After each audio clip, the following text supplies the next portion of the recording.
welcome for the panel on mental health and cosplay. Thank you.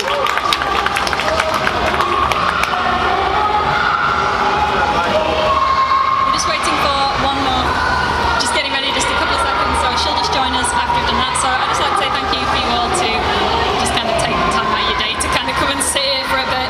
I hope you're all having a really good time and that you've had a good weekend and that it's been a good experience. So we're basically just going to kind of introduce ourselves, really short and sweet because we don't want to waste anyone's time. So my name's Emily. I decided to do this just something that people don't talk about really, but it's something that a lot of people experience. So my name's Emily. I've been cosplaying for probably about 6 years. Honestly, I haven't really been keeping track. I'm from Halifax, so hi.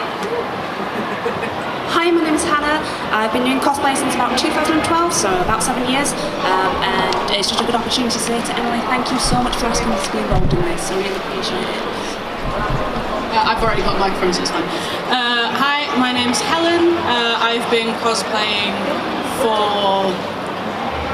that took too long. For 9 years, and had mental health issues for longer than that, let's say. And yeah, thanks for letting me take part in this panel. Hi, my name's Millie. I've been doing cosplay since I was about 10, so about 10 years now, on and off. With mental health, it has gotten in the way. Started getting back into it, so here I am on the panel. And my name is Elizabeth. I normally go as Elizabeth Carter cosplays, not very original.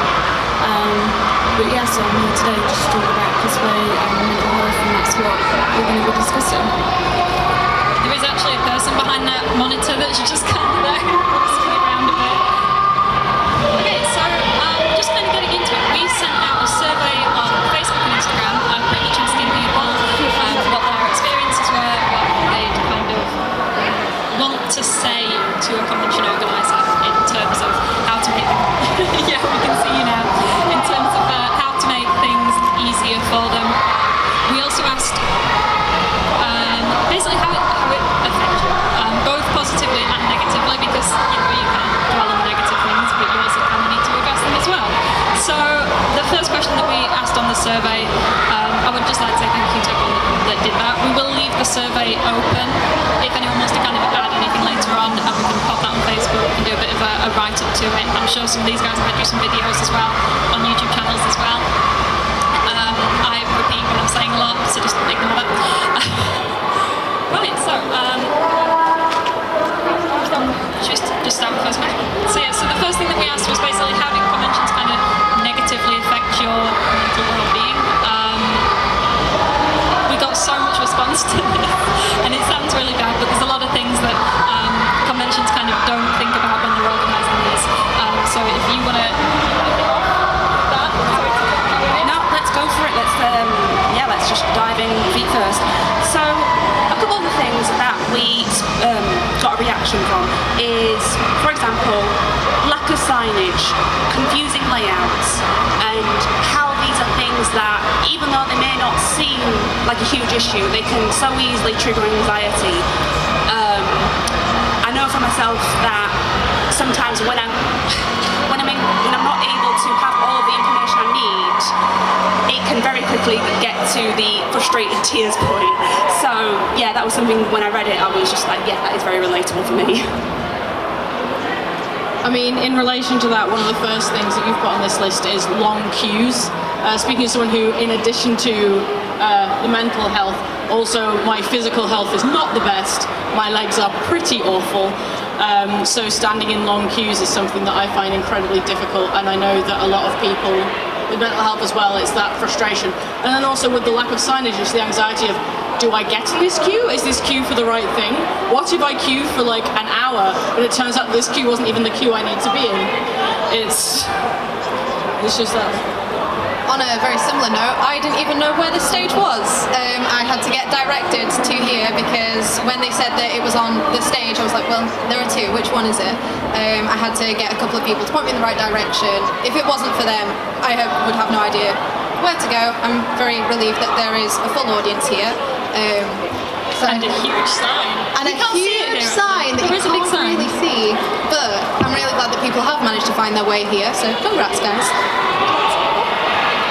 The main thing that on the first section that we're basically talking about that kind of struck a chord with me was when strangers touch cosplayers, and a lot of people think that just because you're cosplaying as a certain character that is consent. I have been touched by strangers inappropriately while in cosplay, and one of them was just way too close to me. This guy was about in his 40s or 50s, and just the fact that they think, even if you're taking just a simple thing like a photograph and things, people don't realise that some people do have boundaries and, you know, suffer anxiety and things. So yeah, it's just something that I think people need to be considerate about. I think that kind of links in with the large crowd bit as well, because when there's like loads of people all together, people are kind of knocking into you, and people are, you do get mistaken for the wrong person, which does happen if you're cosplaying something that a few other people are cosplaying. People have run up and like almost jumped on me because they thought I was somebody else. Another thing that I think the biggest thing that we had probably about 40 responses for was loud music and microphones being Like too loud. this. This is as bad. The taiko drummers earlier were worse. No, they're absolutely fine. Yeah, the biggest thing that people kind of mention is the loud music. I think this kind of leads on to the next bit, which when we talk about what can conventions do to kind of improve the experience, and we will get onto the proper cosplay bit in a minute, but we're just going to talk about conventions for a second, because we're at a convention, and we're getting on with it. One of the main things that people kind of mention is having a separate room, and also kind of easygoing activities. I mean, we today had a dressing room that we could kind of disappear off to, and that was, it seems like something they should just have, that you can just go and sit and not have to worry about walking around the con floor. Just a room where no one's timing you, no one's telling you to do this. You just go and sit down, you can play on your phone, have a quiet conversation, and you don't have to worry about being a part of the con. Or even if you can just go outside, it is just nice to have a room, especially if it's raining. There's also the Lego and fan art rooms upstairs, which are good for that as well. Yeah, when I saw the Lego in particular, I thought there's a lot of people that I know who are on the spectrum, and I saw that and I went, oh, that's so good for them. I mean, who doesn't love Lego overall? From the perspective of this panel, I thought that was a fantastic idea, and the idea of quiet rooms at conventions, and I know it's not possible for a lot of conventions depending on their size and what they have available to them, but I think quiet rooms are a wonderful idea. Just a little area where it's time to just chill out for a bit and not have to be screaming and full of energy all the time. Chillax. On a very similar note, I'm here with my little brother and my dad today, and my dad has really kind of struggled with what to get into today. He's not really big on his, Comic-Cons. This is the first one he's ever been to. He's just been sat, just on his own, just trying to figure out what on earth to do, just sort of quietly observing. My little brother, I've managed to sort of shove him in the Smash Bros area, just sort of get him on his own there. But I know that he was quite anxious about that, like he had to ask me to go and ask them, because he was like, oh, well, what if they're pros, what if they're better than me? I just want to play for fun. And, having that sort of feeling like, oh, I can only attend Comic-Con if I'm good at it, I have to attend if I'm like actively involved in everything. It's quite, disheartening, really. Especially if you just want to come here just to cosplay, just to see other like-minded people. Can I just interject really quickly? I think it's really good that YCC has the cosplay competition in the middle of the day, because I know a lot of people that kind of arrive at 10 o'clock and they're starting to think about wanting to go home at kind of midday, and if you have to stay, because cosplay competitions are usually the end of the day, they're usually like the absolute last thing that happens, and you're absolutely knackered, and you want to go home and collapse and take all your stuff off and just sleeping with your makeup on. Guys and gals, that applies to pretty much. And because you can kind of leave YCC at any point without feeling like you've missed anything. So I think that's quite a big thing as well. Well, since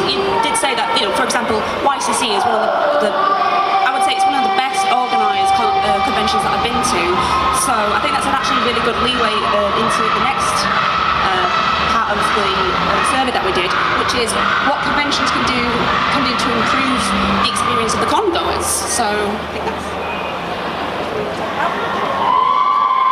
I think one of the main things that I saw on the list that kind of struck a chord with me was basically about the whole concept of seeing your cosplay friends, even if it's just people that you follow on Instagram, or perhaps your like real life friends, if you know what I mean.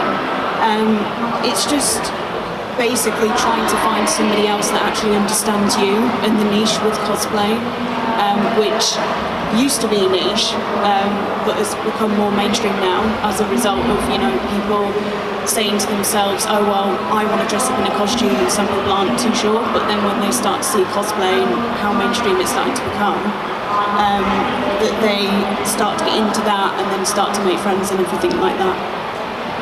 I was just going to say as well, like, it is so rewarding when you come in a cosplay and it's just like, I mean obviously I'm blue today, so I'm quite obvious, but I have come in the past in very like casual clothing that if people know it, then they'll recognise it. And I've had people like running up to me saying, I really appreciate your cosplay, it's fantastic, and they appreciate the work you put into it. And it's just, we all like a bit of an ego boost, really, don't we? We all like to feel good about the work we put into something. So when we have people saying, can I take a selfie with you? Like, can I take a photo of you? Is that okay? Like, that is amazing. I mean, obviously, like, what's it called? Validation? Yeah, validation, but also like permission's important, like, as long as you're making sure, as long as you check in, it's Oh yeah, great. you ask first, it's fine. It's when you come up. Ask first, that's the key thing. Sorry, I'm going to get back to the point that you made, sorry, about what cosplays. I mean, the main thing we said that conventions could do, I think a lot of these do boil down to just having a separate area. I think the only other thing on here that I was going to make a point was the better aisle space. I don't know if anyone else has, there's quite a few people around today who are in wheelchairs, which is of course great to see. Like, I always feel a lot happy when I see more people, because there's so many people I know who are handicapped who feel like they can't come. So when they do feel like they can't come, that's great. But it means that if you've got two of them in an aisle coming that way, and it's a bit like, oh no, I'm about to die. I think the main thing with being disabled and having events is a lot of kind of events, it feels like an afterthought. Sometimes they kind of think oh yeah, we've got an accessible toilet, that's all you need. What more do you want? We've got a ramp and a toilet, what more do you... Forgetting the fact that sometimes a wheelchair can't actually get through the door. And you also have the thing of it dovetails into cosplay. Like, for example, one cosplay I've done is, I don't know if anyone here is familiar with Ghost in the Shell Standalone Complex, but I decided to cosplay for a spider tank from that because I love myself, which features a huge backpack that's about the size of another me on my back. So therefore I cannot do a lot of, so therefore I'm horribly mobile, but I'm also horribly dangerous. And I've seen a lot of people as well, like people with wings and things in big cosplays. Yeah, absolutely ridiculous to wear. Who would wear wings?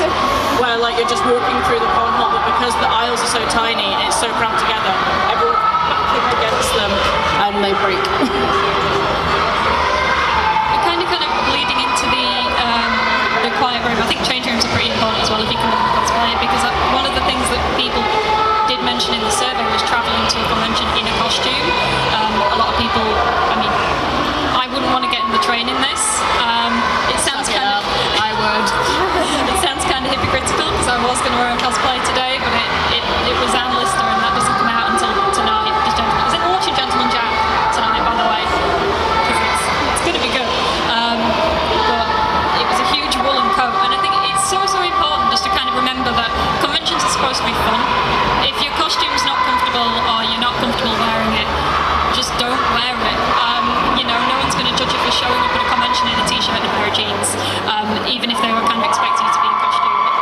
It doesn't matter, and if it's going to impinge how you enjoy the day, just don't bother.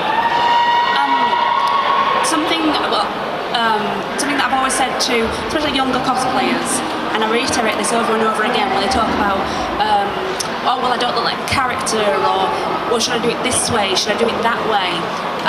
My mantra to them, that I should also follow myself a lot more than I do, is that at the end of it all, cosplay, like any hobby, is your hobby.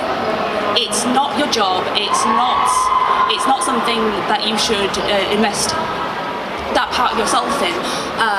In the end, your hobby should be enjoyable to you, and it should be giving you pleasure. You shouldn't be worrying about how other people are perceiving you in your own hobby. Because that's what I've always said to the younger ones. In terms of like looking like your character, I'm someone that's had on and off eating disorders for the best part of 10 years of my life. I've been both massively overweight, I've been massively underweight, and cosplaying has very much like impeded on that. You know, like especially when I was in my disordered state of thinking, like I'd think like, oh, if I lost 5 pounds, then I could look like this character. And then now I'm out of that, I can really look back and just go, you know what, sod it. I should have done like a fat pill from Steven Universe cosplay. I should have done a stupidly athletic, you know, like I don't even know, just whatever. It's, in terms of like self-esteem and like your body image and how that comes in, like it is insane just how much like people really want to look exactly like their cosplay. It just doesn't matter. If you're having fun, then that's that. Yeah, and it's like, we're not going to go into a huge rant about how people are represented in comic books, because that's not what this is about, but people are so unrealistic in a costume. You are never going to achieve that body type unless it is a real person from a live action series. 99% of anime characters do not have real proportions. They do not look like that. I have cramping with foot because I'm sat on my leg. Can I just quickly nick back to travelling in costume? Because I know that this is something that I did for about 6 years until I learned to drive. And so I've travelled in cosplay a lot, and my main advice to people is just wear a coat, and no one cares. If anyone looks at you, I'd just say, I'm going to be in a student film. I'm going to act. And people pretty much pass off anything. Especially if someone visibly has a camera, people just will pass it off. I mean, it might just be that I live in York and we have Vikings down the street every other Thursday, but you know. Also, like I would say, just wear a coat anyway though, because public transport's filthy. So, the amount of times I'm like, oh, my costume's great, I went to sit down and there was something on the seat, and she's like,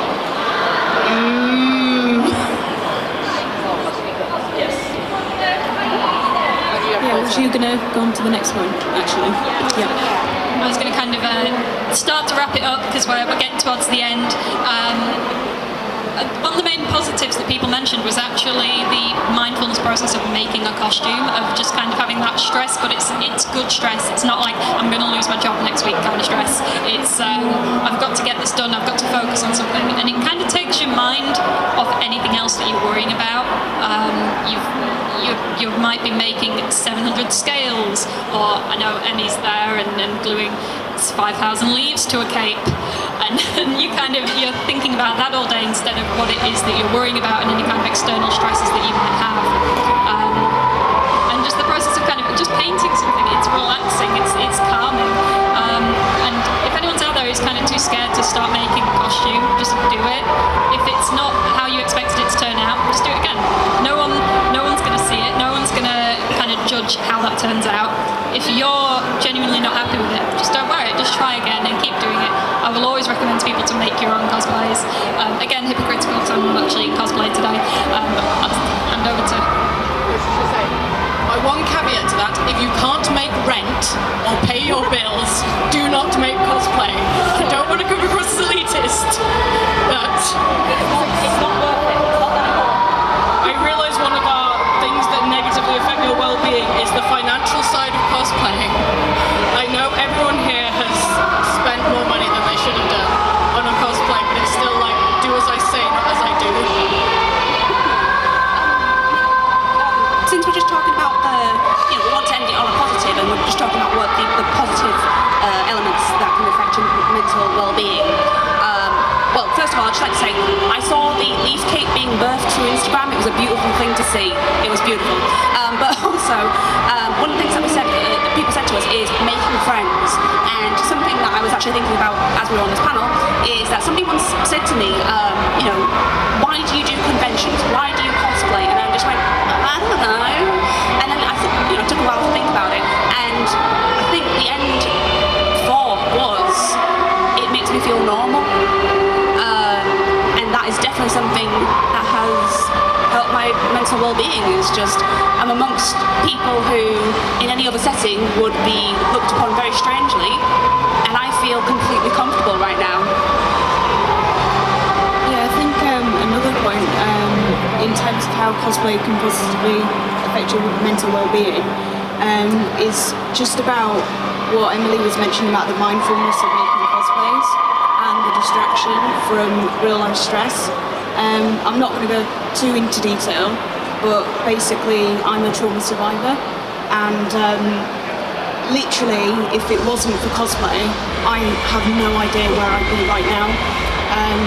You know, despite years of therapy and bullying and abuse that I've suffered, if you told me like last year that I'd be here today doing a panel, I try not to get myself On a very similar note, oh sorry, that was a lot larger than I expected. I was in a very similar way. I was in a relationship with someone who was very emotionally manipulative. He liked to control everything I did, and when I dated him, I really disregarded the nerdy side of me because he thought it was something to laugh at, and he would really like poke fun at me. Like he said he'd maybe come to Comic-Con if I made his costume, but he'd laugh at all people in costume, which I just thought at that point, that's awful. And reclaiming this part of me, now that that's all out the window, is beautiful. Like again, it's amazing, isn't it? Just like reclaiming that part of your identity that you don't even realise is such a huge part of you. Just, you know what? Yeah, I'm blue today. Not sad though. I'd like to go back to the making friends part, because like when I was younger I really struggled with making friends a lot, and just being able to cosplay and stuff, and like being able to say, well, I know we have this one thing in common because we're both cosplaying the same thing, or well, I know that we both like that. It's the main reason I keep going to conventions. It's one of the easiest ways to meet people, and also just wearing a costume and having, I hate to say it because it sounds really horrible, but having that mask of I'm not me, I'm Beauregard today, I'm not Helen. There's a really cheesy poster actually one of the stalls are selling, and it says, I think it's a Joker quote, but I'm honestly not too into DC to really know. You probably know, but it's something like, once you put on a mask, you become your true self, and I think that's kind of important. I'll just be as quick as I can because we're very close to the end. Adding to the mask element, the not being yourself, I say that I've said to people that cosplay is such a contradiction, because right now we are essentially in disguise. We have disguised ourselves as different people, and yet we are being our most truest selves right now. So I love that contradiction about cosplay, that you can dress up as someone else and yet you are totally yourself at the same time. And can I just say, like, for whatever reason that you guys have come here today, whatever you saw in mental health panel that made you think, yes, I'll want to see that, I want to read that, I'm really proud of you all for being here and being in your costumes. You all look fantastic, could I just say. But I know that it's a big deal, even to just attend to things like this. You might not be the one speaking, but even just listening to other people speak about this subject, it is touchy for a lot of people. So, yeah, really proud of you guys. Well done. So yeah, to kind of wrap that up, and that was a really good note to end on actually. We're going to leave the survey up. If anyone wants to kind of leave an anonymous comment, we'll still sift through those, and we'll publish a bit of a list on, we were going to set up a Facebook page at some point, just to kind of like a bit of a support group. Reddit's really good for anonymous moaning about cosplay, by the way. You don't have to worry about how it's going to come back on you, because there's a lot of stuff that everyone wants to say but doesn't. So we are going to leave that survey up. I think that's all.